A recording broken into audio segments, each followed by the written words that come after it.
വന്നാട്ടെ സാർ.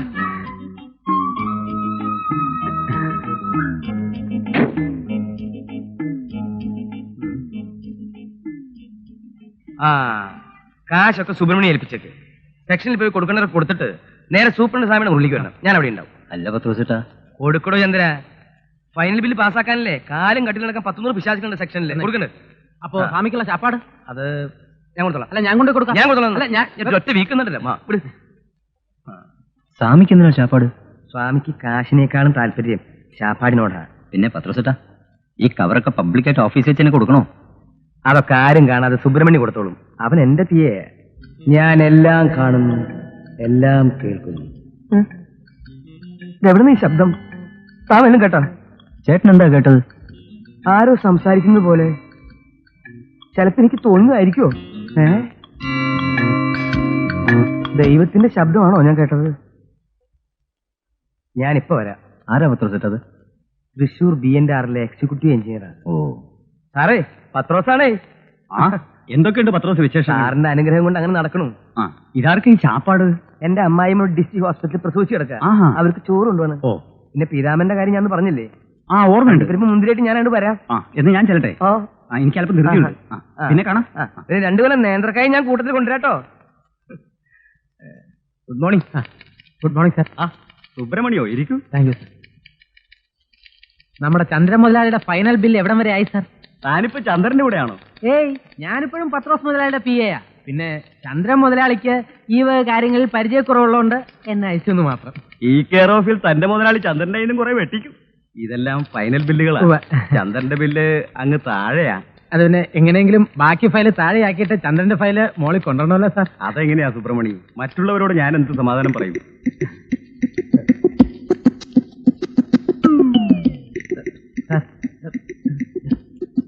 പണിക്കരേട്ടാ സ്വന്തനല്ലേ? അതെ, സുഖം തന്നെ.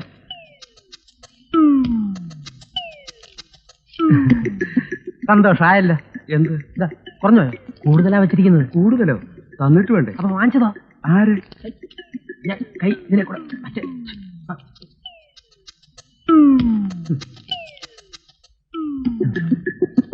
ഇതേപോലെ പല കവറുകളും പല സെക്ഷനിലും കൊടുക്കാനുണ്ട്. വരട്ടെ ഏട്ടാ. നമസ്കാരം സാർ. ഇയാളെന്റെ അയൽവാസിയാ, അല്ലാതെ വേറെ ഇടപെടൊന്നുമില്ല. എന്താണോ സാർ, എന്നെ മറക്കരുത്. നേർക്കൂലി കഴിച്ചാലും അത്താഴം മുടങ്ങും. ക്ലാർക്കിന്റെ അടുത്ത് ഫയൽ എത്തണ്ടേ? നല്ല കാര്യം. ചേട്ടന്റെ കാര്യം ഞാൻ ഗൗനിക്കായിരിക്കോ? ചെല്ല്, സെക്ഷനിലോട്ട് ചെല്ല്, ഫയലൊക്കെ എടുത്തോട്. ഇവനൊക്കെ ജനിച്ചതിന് ഇതിനു വേണ്ടിയാണെന്ന് തോന്നുന്നു. ഇതെന്താ? ഇറച്ചിയൊന്നും അല്ലല്ലോ. ഇറച്ചി മഹാപാപമാ.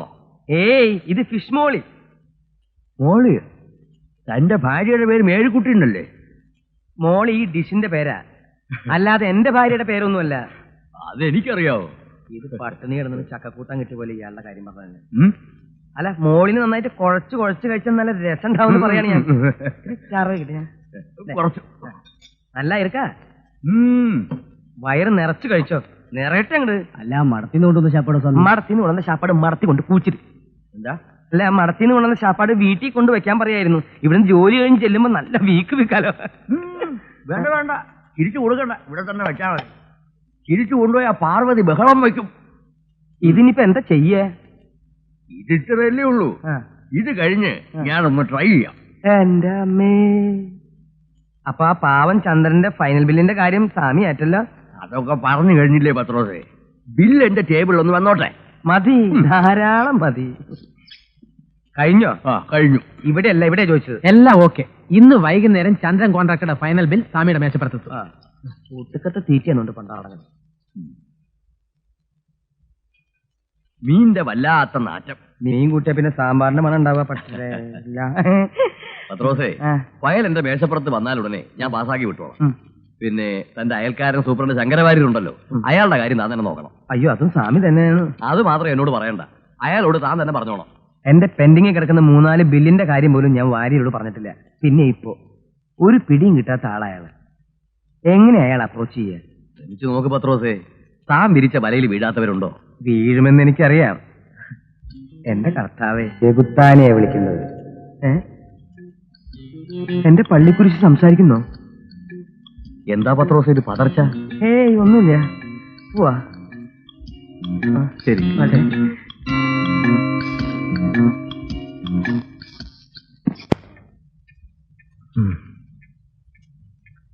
നമസ്കാരം. ആഹാ, പത്രോസോ? വായിരിക്കെ.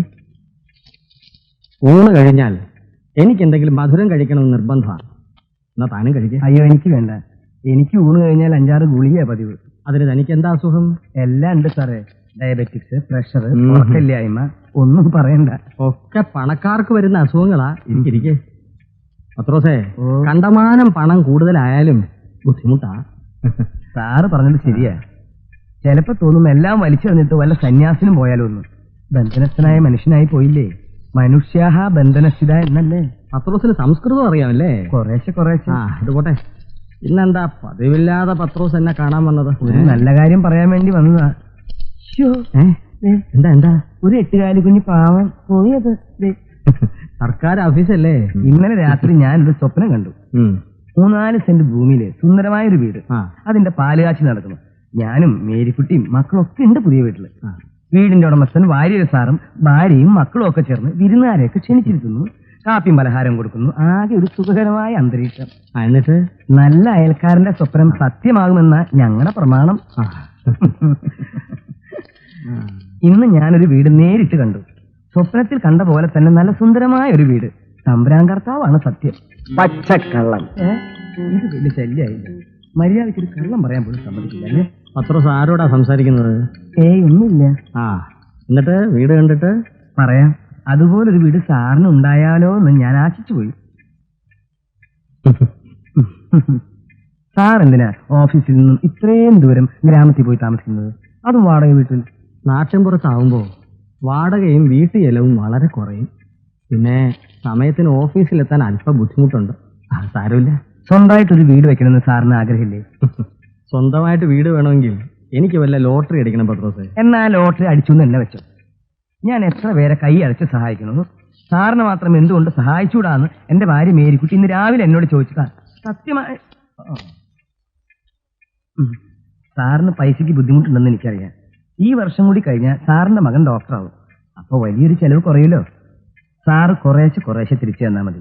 ഇവിടെ ടൗണിൽ തന്നെ ഒരു ചെറിയ വീട് ഞാൻ വിലയ്ക്ക് ഏർപ്പാടാക്കി തരാം. സാർ എന്നെ തെറ്റിദ്ധരിക്കണ്ട. ഒരു പ്രത്യുപകാരം പ്രതീക്ഷിച്ചല്ല ഞാനിത് ചെയ്യുന്നത്. ഒന്നുമില്ലെങ്കിലും നമ്മൾ ഒരേ പഞ്ചായത്തിൽ ഒരേ റോഡിൽ താമസിക്കുന്ന നല്ല അയൽക്കാരല്ലേ? പിന്നെ അതിലെന്താ ഇത്ര സംശയം? പത്രോസിന്റെ തെക്ക് വശത്തെ അയൽക്കാരനല്ലേ ഞാൻ? വടക്ക് വശത്തെ ഒരു അയൽക്കാരനുണ്ടല്ലോ, പാവൻ ജോസഫ്. അയാളും വാടക വീട്ടിലാണ് താമസം. ആദ്യം പത്രോസ് അയാളെ സഹായിക്കും. ഏതായാലും പത്രോസിന്റെ നല്ല മനസ്സിന് നന്ദി. ഇപ്പോൾ ഉള്ള സൗകര്യങ്ങളൊക്കെ മതി. വീടിന് യോഗമുണ്ടെങ്കിൽ നേരായ വഴിക്ക് അത് ഈശ്വരൻ തന്നോളും. സാറിന് തെറ്റിദ്ധരി എനിക്കൊരു തെറ്റിദ്ധാരണയുമില്ല. പത്രോസ് ഭയപ്പെടണ്ട. അന്യായമായി ഞാൻ ആരെയും ദ്രോഹിക്കാറില്ല. ന്യായമല്ലാത്തതിന് ഞാൻ വഴങ്ങുകയുമില്ല. പത്രോസ് പൊയ്ക്കോ.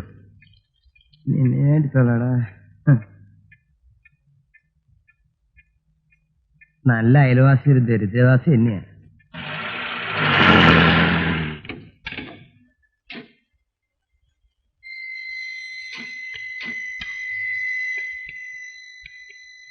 എന്താ രാജു? ഞങ്ങളുടെ പാർട്ടിയുടെ സമ്മേളനമാണ്. കേരളദേശം പാർട്ടി ഇസെറ്റിന്റെ. ഇതെന്താ രാജു ഇസെറ്റ്? അതെ, പാർട്ടി വിഘടിച്ച് എ മുതൽ വൈ വരെയായി. ബാക്കി ഇനി ഇസെറ്റല്ലേ ഉള്ളൂ. അത് കൊള്ളാം. അപ്പൊ പാർട്ടി പിരിഞ്ഞ് 26 കസ്റ്റമറിയായി അല്ലേ? എത്ര പേരുണ്ട് പുതിയ പാർട്ടി? തൽക്കാലം ഒരു 500 പേര് വരും. അപ്പൊ ഇനിയും പിരിയാൻ സാധ്യതയുണ്ടെന്ന് അർത്ഥം. അതില്ല ഹംസക്ക, ഇനി പിരിയില്ല. കാരണം ഞങ്ങളൊരു ഫോർമുല ഉണ്ടാക്കി. 500-ൽ 400 പേരും ഭാരവാഹികളാണ്. 125 ജനറൽ സെക്രട്ടറിമാരെ, 125 വൈസ് പ്രസിഡന്റുമാരെ, 125 ട്രഷറർമാരെ. ബാക്കിയുള്ളവരൊക്കെ ഓരോരോ പോഷക സംഘടനയുടെ നേതാക്കന്മാരാ. സമ്മേളനത്തിൽ നേതാക്കന്മാർ പങ്കെടുക്കുന്നു, പ്രബന്ധങ്ങൾ അവതരിപ്പിക്കുന്നു. പ്രബന്ധം 1, നിക്കരാഗിയയിൽ അമേരിക്കൻ ഇടപെടൽ അവസാനിപ്പിക്കുക. നിങ്ങൾക്കെന്താ ഈ നാട്ടിലെ പ്രശ്നങ്ങളൊന്നുമില്ലേ പ്രബന്ധത്തിന്? താഴെയുണ്ട്, വായിച്ചു നോക്കണം. പ്രബന്ധം 2, അടയ്ക്ക എണ്ണക്കുരുവായി പ്രഖ്യാപിക്കുക. അടയ്ക്ക എണ്ണക്കുരു? അതെ, തത്വത്തിൽ തെങ്ങും കവുങ്ങും ഒന്ന് തന്നെ. രണ്ടും പൊക്കമുള്ള വൃക്ഷങ്ങൾ, രണ്ടും കൊലച്ചാ കായ്ക്കുന്നത്. കൊതുമ്പും മടലും രണ്ടിനുമുണ്ട്. അപ്പൊ പിന്നെ വലിപ്പത്തിൽ അല്പം ചെറുതായതുകൊണ്ട് അടക്കേ തഴയണോ ഹംസാക്ക? വേണ്ട, തഴയണ്ട. അതാ ഞങ്ങളുടെ ചോദ്യം. പ്രബന്ധം 3, മണ്ഡൽ കമ്മീഷൻ പരിധിയിൽ ഒളിമ്പിക്സിനെയും ഏഷ്യാഡിനെയും ഉൾപ്പെടുത്തുക. എന്താടോ ഇത്? അത് വേണം ഹംസാക്ക. സംവരണമില്ലെങ്കിൽ ഇന്ത്യക്ക് ഒറ്റ മെഡൽ കിട്ടില്ല. അതായത് ചൈനക്കാരൻ 400 മീറ്റർ ഓടുന്ന സമയം കൊണ്ട് ഇന്ത്യക്കാരൻ 100 മീറ്റർ ഓടിയാൽ സ്വർണ്ണ മെഡൽ കിട്ടണം. അതാണ് ഞങ്ങളുടെ പ്രബന്ധം. 10 രൂപയോ? അത്രേ ഉള്ളൂ. ഒരാത്തരം നിന്റെ അപ്പം പത്രോസില്ലേ അയാളുടെ കയ്യിൽ നിന്ന് വാങ്ങിച്ചാൽ മതി. ഒരു 50 തന്നെ അംസക്ക. ഇതെല്ലാം പല പാർട്ടിക്കാരുടെ രസീതുകളാണ്. ഓരോ കാരണം പറഞ്ഞ് ഓരോ പാർട്ടിക്കാർ വരും. കൊടുക്കാൻ ഒരു കയ്യേ ഉള്ളൂ, വാങ്ങാൻ 1000. അതുകൊണ്ട് വേണമെങ്കിൽ മതി. ശശി ഇപ്പോഴും ഡ്യൂട്ടിയിലാണല്ലേ? ഞാൻ ഞങ്ങളുടെ പാർട്ടിയുടെ കീഴിലുള്ള വർക്കേഴ്സ് യൂണിയന്റെ നേതാവാ. പിന്നെ എന്റെ ഡ്യൂട്ടി ഇതാ ലൂട്ടി.